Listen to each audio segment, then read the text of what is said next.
तो इससे पहले कि वो भागे मैं खुद ही दरवाजा बंद करके पीछे हट जाता या अक्सर सीढ़ियों से वापस हो जाता। 1 माह तक ये सिलसिला चलता रहा। आखिर उसको भी ये महसूस होने लगा कि मेरा सुकून और आने जाने का सिलसिला भी उसकी वजह से डिस्टर्ब हो गया है। फिर उसने भागना और छुपना बंद कर दिया। फिर मैं आऊं या जाऊं वो वहीं बैठी धूप सेकती रहती, मगर मैंने कभी उसे घूर कर नहीं देखा। मैं उसको यही एहसास दिलवाता कि तुम मुतमईन रहो और खुद को महफूज समझो। मेरी इस आदत की वजह से उसे कब मुझसे मोहब्बत हो गई और वो मेरा इंतजार करने लगी। मुझे कोई खबर ही ना हुई। मैं जब भी सब्जी लाने जाता, स्कूल के लिए जाता या किसी भी और काम के लिए आता जाता, वो साहन में बैठी मेरी राह तक रही होती। उसकी निगाहें हमारे घर पर टिकी रहती। मैं शर्म से एक पल सीढ़ियों पे ना रुकता।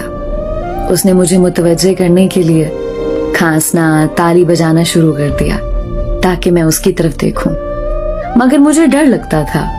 मैं जब भी अपने कमरे की खिड़की से देखता, वो हमारे घर की जानिब टिकटिकी बांध कर देख रही होती।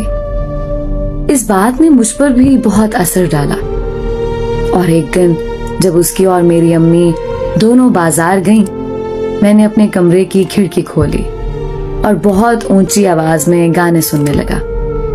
मुझे अभी भी याद है कि मैंने अपना पसंदीदा गाना किसी के इश्क में खुद को मिटा लूं, हो नहीं सकता लगा दिया और साथ ही उसको मुस्कुरा कर देखने भी लगा। ये मेरी तरफ से पहला रिस्पॉन्स था उसे, और इस पर उसके चेहरे पर जो खुशी आई वो आज भी याद है मुझे। उसका वो खुशी और शर्मीला सा चेहरा मेरी आंखों से कभी नहीं हटा। कुछ वक्त के बाद अम्मी वापस आ गईं। अम्मी ने मुझे बाहर से कुछ लाने को भेजा। जैसे ही मैं घर से बाहर निकला, वो अपने दरवाजे से बाहर निकली और मेरा नाम लेकर आई लव यू बोलकर घर चली गई। ये अल्फाज मैंने अपने लिए जिंदगी में पहली बार किसी लड़की के मुंह से सुने थे।